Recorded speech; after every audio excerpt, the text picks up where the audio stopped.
నమస్తే అండి. నేను రత్నపిల్ల. ప్రశ్న రావణ్. ప్రశ్నించడానికే వచ్చానన్నావు గదా! ఇప్పుడు దేని గురించి ప్రశ్నిస్తావు? ఆస్కార్ లెవెల్‌లో యాక్టింగ్ చేసుకుంటూ వీడియోలు మాట్లాడేసావు గదా! నీ రాసలీలలు ఇప్పుడు సోషల్ మీడియాలో వైరల్ అయితున్నాయి. నువ్వు గతంలో కూడా మహిళా ఉద్యోగుల్ని వేధించావు.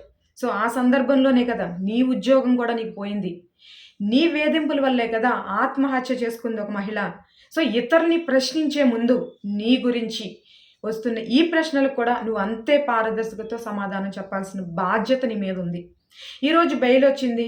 మళ్ళీ అరెస్ట్ చేస్తున్నారు. మళ్ళీ బెయిల్ వచ్చినా అరెస్ట్ చేస్తున్నారు అంటూ మాట్లాడుతున్నావు గదా! నన్ను చంపేయండి. లేకపోతే నిరాహార దీక్ష చేస్తానంటూ మాట్లాడుతున్నావు గదా! సానుభూతి మాటలు. ఎందుకు మాట్లాడుతున్నావు? ప్రశ్నలు అడిగే ముందు నీ మాటలకు కూడా బాధ్యత నువ్వే వహించాలి అని గ్రహించి ఉండాల్సింది ఆ రోజు.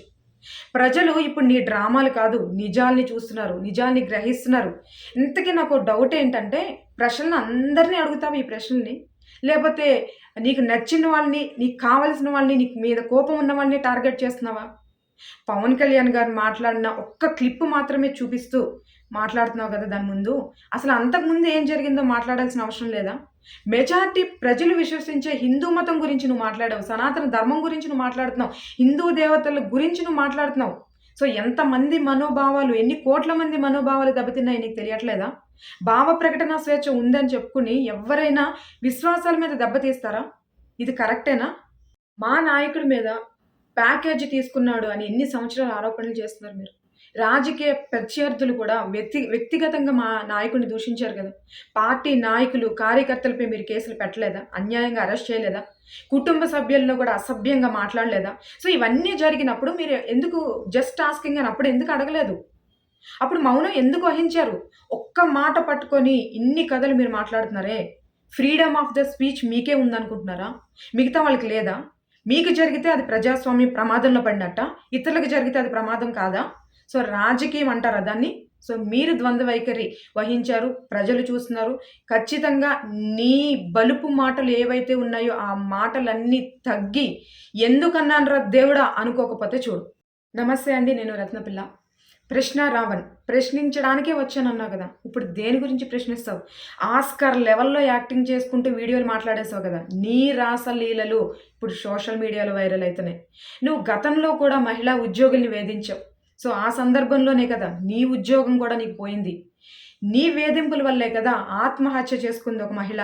సో, ఇతరుల్ని ప్రశ్నించే ముందు నీ గురించి వస్తున్న ఈ ప్రశ్నలకు కూడా నువ్వు అంతే పారదర్శకతతో సమాధానం చెప్పాల్సిన బాధ్యత నీ మీద ఉంది. ఈరోజు బెయిల్ వచ్చింది. మళ్ళీ అరెస్ట్ చేస్తున్నారు. మళ్ళీ బెయిల్ వచ్చినా అరెస్ట్ చేస్తున్నారు అంటూ మాట్లాడుతున్నావు గదా! నన్ను చంపేయండి. లేకపోతే నిరాహార దీక్ష చేస్తానంటూ మాట్లాడుతున్నావు కదా! సానుభూతి మాటలు. ఎందుకు మాట్లాడుతున్నావు? ప్రశ్నలు అడిగే ముందు నీ మాటలకు కూడా బాధ్యత నువ్వే వహించాలి అని గ్రహించి ఉండాల్సింది ఆ రోజు. ప్రజలు ఇప్పుడు నీ డ్రామాలు కాదు, నిజాల్ని చూస్తున్నారు. నిజాల్ని గ్రహిస్తున్నారు. ఇంతకీ నాకు డౌట్ ఏంటంటే, ప్రశ్నలు అందరిని అడుగుతావా ఈ ప్రశ్నల్ని? లేపోతే నీకు నచ్చిన వాళ్ళని, నీకు కావాల్సిన వాళ్ళని, నీకు మీద కోపం ఉన్న వాళ్ళని టార్గెట్ చేస్తున్నావా? పవన్ కళ్యాణ్ గారు మాట్లాడిన ఒక్క క్లిప్ మాత్రమే చూపిస్తూ మాట్లాడుతున్నావు కదా దాని ముందు. అసలు అంతకుముందు ఏం జరిగిందో మాట్లాడాల్సిన అవసరం లేదా? మెజారిటీ ప్రజలు విశ్వసించే హిందూ మతం గురించి నువ్వు మాట్లాడావు. సనాతన ధర్మం గురించి నువ్వు మాట్లాడుతున్నావు. హిందూ దేవతల గురించి నువ్వు మాట్లాడుతున్నావు. సో, ఎంతమంది మనోభావాలు, ఎన్ని కోట్ల మంది మనోభావాలు దెబ్బతిన్నాయి నీకు తెలియట్లేదా? భావ ప్రకటన స్వేచ్ఛ ఉందని చెప్పుకుని ఎవ్వరైనా విశ్వాసాల మీద దెబ్బతీస్తారా? ఇది కరెక్టేనా? మా నాయకుడి మీద ప్యాకేజీ తీసుకున్నాడు అని ఎన్ని సంవత్సరాలు ఆరోపణలు చేస్తున్నారు మీరు. రాజకీయ ప్రత్యర్థులు కూడా వ్యక్తిగతంగా మా నాయకుడిని దూషించారు కదా! పార్టీ నాయకులు, కార్యకర్తలపై మీరు కేసులు పెట్టలేదా? అన్యాయంగా అరెస్ట్ చేయలేదా? కుటుంబ సభ్యులను కూడా అసభ్యంగా మాట్లాడలేదా? సో, ఇవన్నీ జరిగినప్పుడు మీరు ఎందుకు జస్ట్ ఆస్కింగ్ అని అప్పుడు ఎందుకు అడగలేదు? అప్పుడు మౌనం ఎందుకు వహించారు? ఒక్క మాట పట్టుకొని ఇన్ని కథలు మీరు మాట్లాడుతున్నారే! ఫ్రీడమ్ ఆఫ్ ద స్పీచ్ మీకే ఉందనుకుంటున్నారా? మిగతా వాళ్ళకి లేదా? మీకు జరిగితే అది ప్రజాస్వామ్యం ప్రమాదంలో పడినట్టా? ఇతరులకు జరిగితే అది ప్రమాదం కాదా? సో, రాజకీయం అంటారా దాన్ని? సో, మీరు ద్వంద్వ వైఖరి వహించారు. ప్రజలు చూస్తున్నారు. ఖచ్చితంగా నీ బలుపు మాటలు ఏవైతే ఉన్నాయో ఆ మాటలన్నీ తగ్గి ఎందుకన్నానురా దేవుడా అనుకోకపోతే చూడు. నమస్తే అండి. నేను రత్నపిల్ల.